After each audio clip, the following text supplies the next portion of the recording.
लिखा हुआ था Indian robin hood has grabbed. इसका मतलब होता है कि जो भारत का रॉबिन हुड है उसको पकड़ा गया है। और ये अंग्रेज अफसर ने लिखा कि टंट्या भील, जिसको भगवान की भांति लोग मानते हैं, भगवान से ज्यादा मानते हैं, उस टंट्या भील को देखने के लिए करीब 5 लाख लोग जमा हुए थे कि ये टंट्या भील है कौन। नाम बहुत सुने थे लोगों ने, लेकिन ये भगवान टंट्या भील है कौन। उनको देखने के लिए 5 लाख लोग जमा हो गए थे। अंग्रेजों को ले जाना नहीं जम रहा था उनको साथ में। और सच्चाई यह थी कि अंग्रेजों ने नहीं पकड़ाए थे। अंग्रेजों के पास में जो मुखबिरी की गई थी, यहाँ के पंडों की गई थी, यहाँ के बनियाओं की गई थी, यहाँ के जमींदार और साहूकारों ने की थी। क्योंकि उस वक्त जो लड़ाई आदिवासियों की चल रही थी वो साहूकारों के खिलाफ में थी, जाति व्यवस्था के खिलाफ में थी, उच्च वर्णियों के खिलाफ में थी, और इनके साथ साथ अंग्रेजों के भी खिलाफ में हम लोग लड़ रहे थे। और सच्चाई यह है कि यहां के जो लोग आज देश की बात कर रहे हैं उस वक्त अंग्रेजों का साथ दे रहे थे। और अकेला टंट्या मामा और हमारी कौम के जो लोग थे वो खुलेआम अंग्रेजों के साथ में, उधर हथियार थे, इधर तीर धनुष से लड़ाई लड़ रहे थे हमारे लोग। बिरसा मुंडा ने वो पेपर कटिंग पढ़ी उम्र के 14 साल में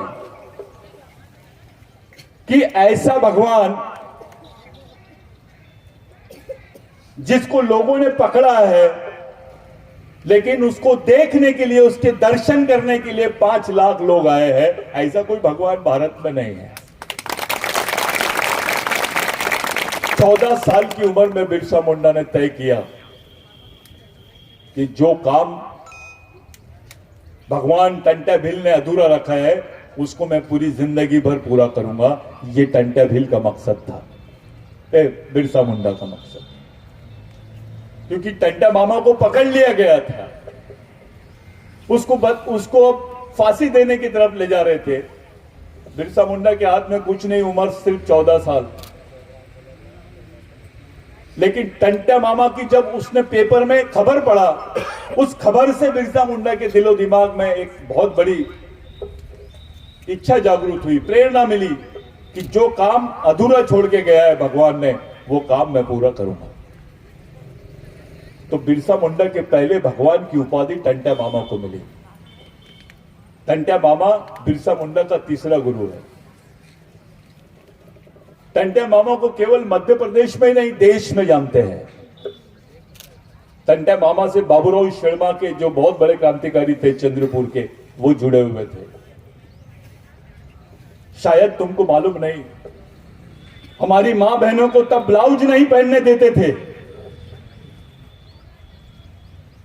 हमारी मां बहनों को ब्लाउज पहनने के एवज में ये लोग हमसे टैक्स लेते थे।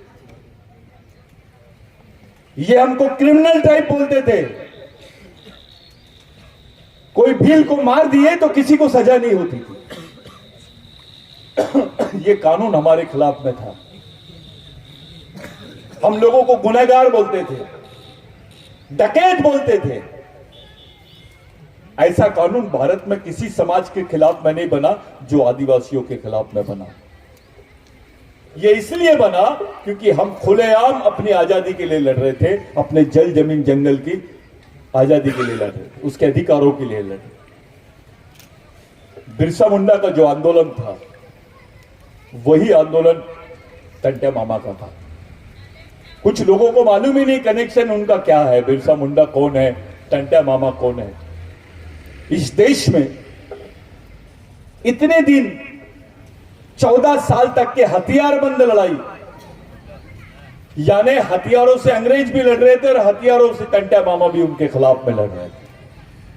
14 साल तक की ये लड़ाई लड़ना बोलने से मामूली बात नहीं है, ये बहुत बड़ी बात है।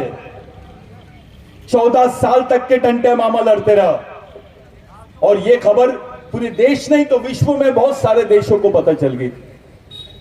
जो उस वक्त पेपर निकलता था ब्रिटिश टाइम्स, वो ब्रिटिश टाइम्स भारत के सभी राज्यों में जाता था और वो अखबार ब्रिटेन में भी छपता था। वहां के लोग, ब्रिटेन के लोग टंट्या मामा को बोलते थे he is just like a god, he is a Robin Hood. Bharat में किसी क्रांतिकारी को रॉबिनहुड नहीं बोले। रॉबिनहुड का मतलब होता है लोगों का देवता, मजबूरों का देवता, जिन पे अन्याय हुआ, गरीबों का देवता। ऐसा भारत में किसी क्रांतिकारी को नहीं बोला गया जो टंट्या मामा को बोला गया।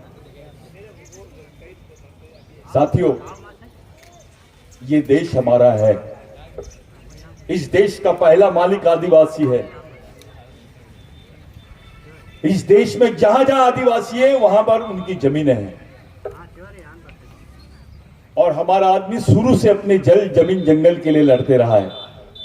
आपके पास जो भी जमीनें दिख रही ना, आज जितने आदिवासियों के पास में जमीनें हैं, ये टंट्या मामा की देन है, ये बिरसा मुंडा की देन है। अगर बिरसा मुंडा के समय 1 लाख से ज्यादा लोग मारे गए उसके आंदोलन में,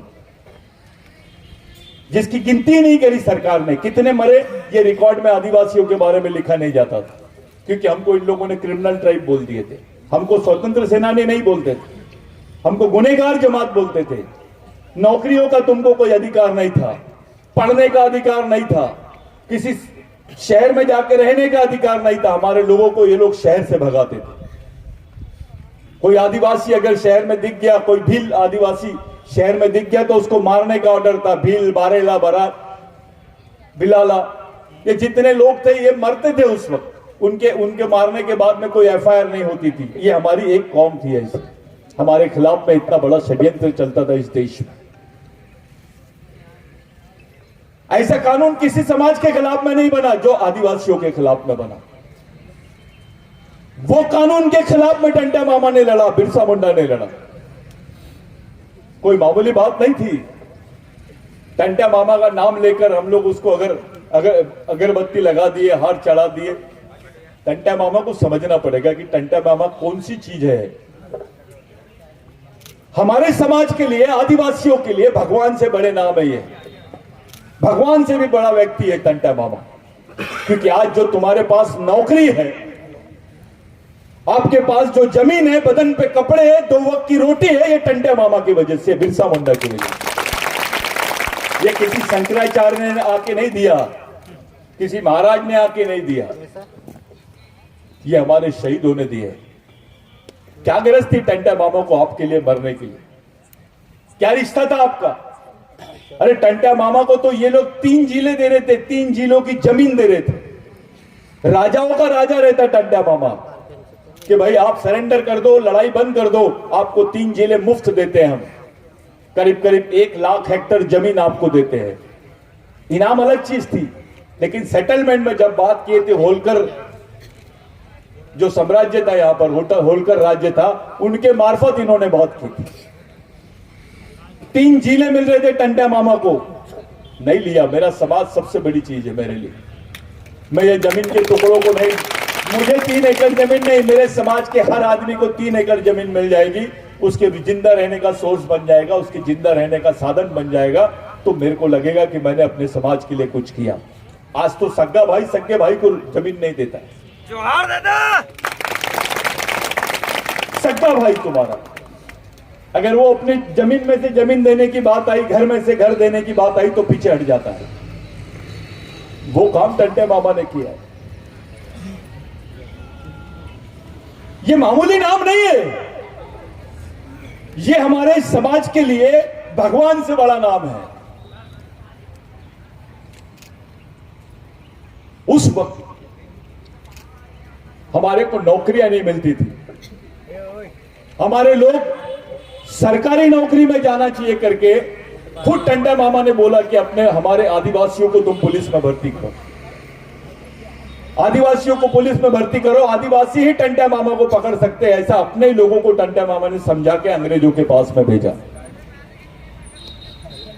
पहले 50 आदिवासियों को पुलिस की नौकरी मिली, फिर 100 को, और उसके बाद 1000 लोगों को पुलिस की नौकरी मिली। और वहीं से सिलसिला शुरू हुआ आदिवासियों को नौकरी मिलने का, सरकारी नौकरी मिलने का। किसने किया ये? पहले तो नौकरी का भी साधन हमारे पास नहीं था। टंटे मामा की सोच देखो कैसी थी। खुद को पकड़ाने के लिए हम लोगों को ही, अपने लोगों को, मेरे समाज के लोगों को पुलिस में आप भर्ती करा दो, टंटा मामा मिल जाएगा, ऐसा करके अपने ही बंदों को सजाकर अंग्रेजों के पास में टंटा मामा ने भेजा था। यहां से अपने को नौकरी मिलना शुरू हुई। कुछ अधिकारियों को लगता है कि मैंने बहुत बड़ा ऑफिसर बन गया हूं, मैं कलेक्टर बन गया हूं, मिनिस्टर बन गया हूं, तहसीलदार बन गया हूं, पुलिस वाला बन गया हूं। अबे बना किसकी वजह से? समाज की वजह से, टंटा मामा की वजह से। और उसी की सोच से बेईमानी, उसी से बेईमानी जिसने तेरे लिए, तेरे समाज के लिए अपनी जान दे दिया। टंटा मामा को पूछा गया था कि आपकी आखिरी इच्छा क्या है फांसी के पहले?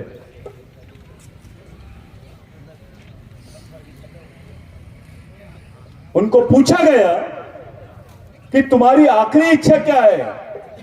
तो टंटा मामा की बहन थी, टंटा मामा के घर के लोग थे, लेकिन टंटा मामा ने उनको देखा नहीं और एक बात बोला, मेरे को आखिरी बार मेरे समाज के दर्शन करा दो, जो मेरे लिए आए, मेरे समाज के लोग, जिनके लिए मैं जिंदा था, जिनके लिए अभी मरने जा रहा हूं।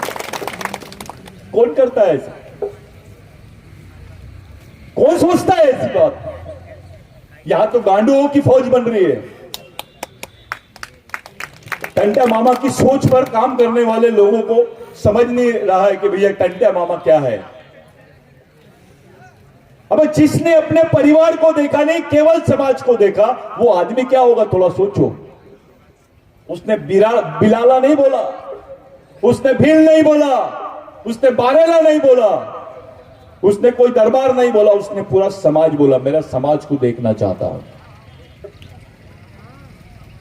टंटा मामा की नजर में तो पूरे आदिवासी एक जैसे थे, क्योंकि वो एक ही वंश के लोग हैं, एक ही खून के लोग हैं, एक ही संस्कृति के लोग हैं। टंटा मामा का कहना था कि संस्कृति एक है,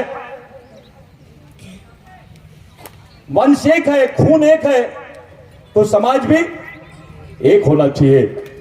और अगर समाज एक है तो लड़ाई भी एक होना चाहिए। ये बात टंटा मामा की थी हमारे लोगों के लिए।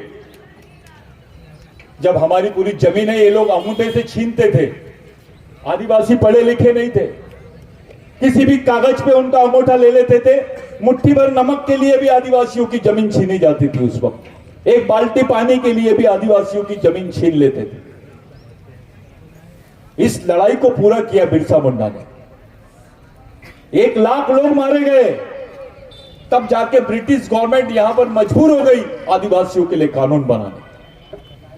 ब्रिटेन में एक कानून बना जिसको लैंड एक्विजिशन एक्ट बोलते हैं, जिसको भूमि संपादन अधिनियम बोलते हैं। वो कानून में लिखा गया है कि आदिवासी की जमीन गैर आदिवासी आदमी नहीं लेगा, और गैर आदिवासी तो क्या, सरकार भी नहीं लेगी। अगर वो कानून नहीं रहता तो आपके पास जमीन का टुकड़ा भी नहीं रहता। आज आप जंगलों में रहते जैसे अपने बाकी भाई लोग भी रह रहे हैं। हमारे साथ क्या हुआ है, हमारे लोगों के साथ क्या हुआ है, इसको जो आदमी भूल जाएगा वो समाज को समझ नहीं सकता। आज जो बैठे हैं ना आप, ऐसा पहले बैठ नहीं सकते थे। जैसे आदिवासी बैठा, पुलिस आती थी, आदिवासियों को उठा के लेके जाती थी, क्योंकि आपको क्रिमिनल ट्राइब बोलते थे। किसी गांव में चोरी हुई तो ये लोग भील को पकड़ते थे, बिलाला को पकड़ते थे, बाराला को पकड़ते थे। कहीं कुछ दंगा हुआ, डकैती हुई तो ये लोग हमारे लोगों को पकड़ते थे, बिगर बोले। छोटे छोटे बच्चों को भी जेल में डाल देते थे, यानी पैदाइशी गुनाहगार हो गए थे हम, जिसको बॉर्न क्रिमिनल बोलते हैं।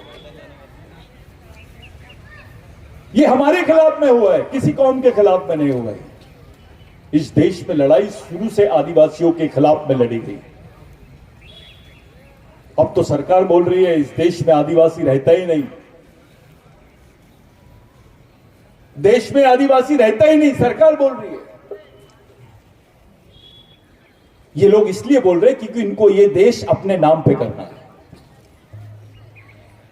इस देश को ये लोग अपने मर्जी का, अपने धर्म का राष्ट्र बनाना चाहते हैं।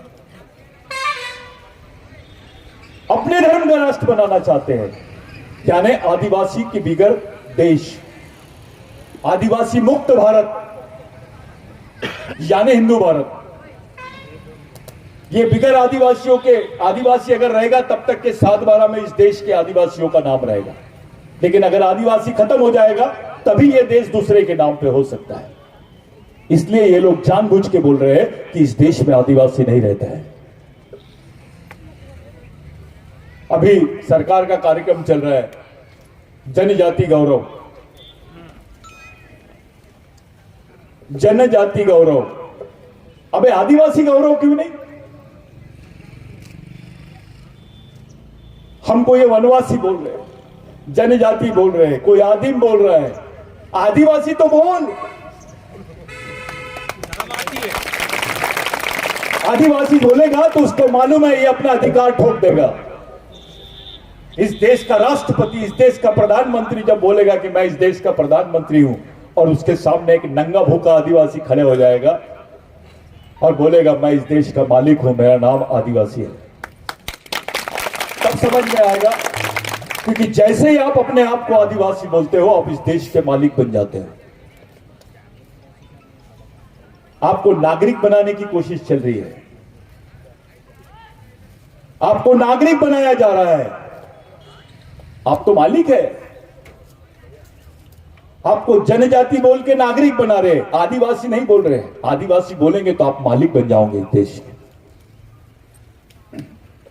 ये आंदोलन टंटा भील का और बिरसा मुंडा का था।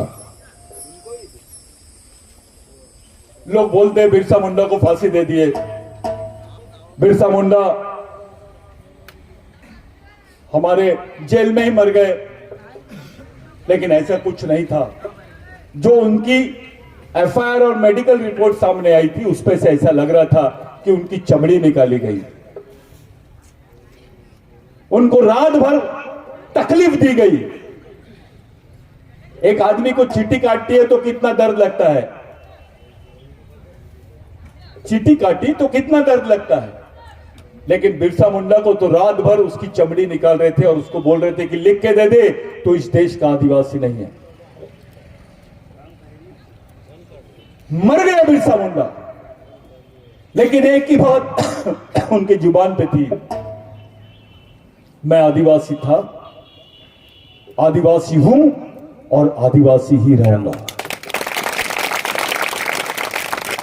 कौन है ऐसे? ऐसे दिखते हैं क्या हमारे? ऐसे कोई है? हमारे नेता तो बात भी नहीं करते, खुल के बोलते भी नहीं, भाई मेरे को आदिवासी बोल। वो तो फांसी के तख्ते पे बोल रहे थे कि हम आदिवासी थे, आदिवासी है और आदिवासी रहेंगे। हमारे लोगों को कोई भी नाम से पुकारा जा रहा, हम चुपचाप है।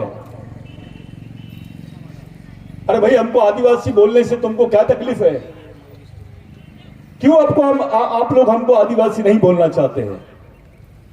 क्योंकि इनको मालूम है अगर इनको आदिवासी बोल दिए तो ये देश के मालिक बन जाएंगे, और अगर इनको आदिवासी बोल दिए तो जो इन्होंने 93 में, भारत सरकार ने 1993 में संयुक्त राष्ट्र संघ में जो लिख के भेजा कि भारत में आदिवासी नहीं रहते हैं, और इतना ही नहीं, ये लिख के भी भेजा कि जो भील वंश के लोग हैं ये आर्यों की भाषा बोलते हैं, इसलिए ये भी आदिवासी नहीं है। भीलों को आदिवासी की लिस्ट से बाहर करने का षड्यंत्र चल रहा है। तुम आदिवासी हो करके आरक्षण है, तुम आदिवासी हो करके जमीन है, तुम आदिवासी हो करके पेट में रोटी है। जिस दिन तुम आदिवासी नहीं रहोगे तुम्हारे पास कुछ नहीं रहेगा। आज समय आ गया है अपना सामाजिक कर्ज चुकाने का। अपने शहीदों ने हमारे लिए क्या किया वो दिमाग में लेकर आप समाज के लिए क्या करना चाहते हो उस बात के लिए सामने आने का। कोई बचाएगा नहीं आपको, कोई नेता नहीं बचाएगा, कोई पार्टी नहीं बचाएगी। बचाएगी तो हमारे शहीदों के विचार ही बचाएगी।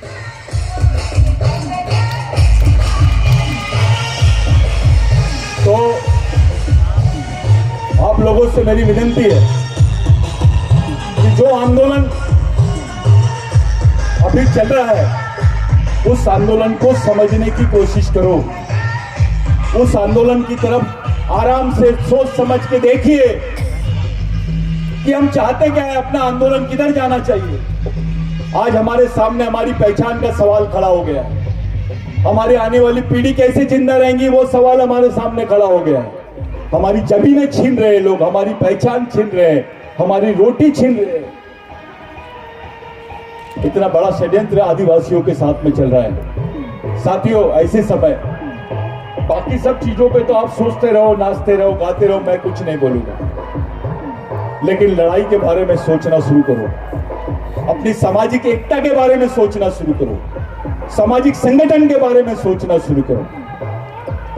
हम लोग एक कोशिश कर रहे हैं कि 1 लाख जाबाज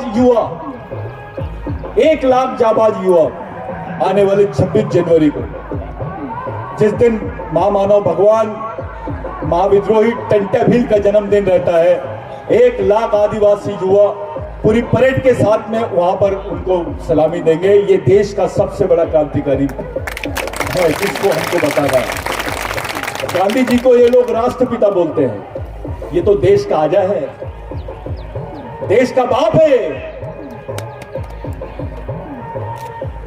इस देश का सबसे बड़ा क्रांतिकारी के रूप में टंटा मामा को हमको पेश करना है। लेकिन जो क्रांतिकारी टंटा मामा के वंश के लोग हैं, ये ऐसे आड़े तिरछे नहीं होना, ये केवल नाचने में गुम नहीं होना, ये सीधे भोले वाले नहीं होना, दिमाग से तैयार होना, सोच से तैयार होना। नहीं तो बोलेंगे यार ये तो टंटा मामा की औलाद है, साले चिल्लर है। इनका दिमाग एक जगह आ जाना चाहिए, देश पूरा अपने तरफ देखना चाहिए। और टंटा मामा का नाम केवल भारत में नहीं तो भारत के बाहर अलग विदेशों में भी जाना चाहिए। उसके लिए काम करो। हम टंटा मामा के मिशन को चलाना चाहते हैं। बिरसा मुंडा का आंदोलन यानी टंटा मामा का मिशन है, राघोजी भांगरे का मिशन है, भीमा नायक का मिशन है। ये मिशन एक ही है भाई। ये जो चल रहा है बिरसा ब्रिगेड का काम और जो हमारे साथी लोग कर रहे हैं,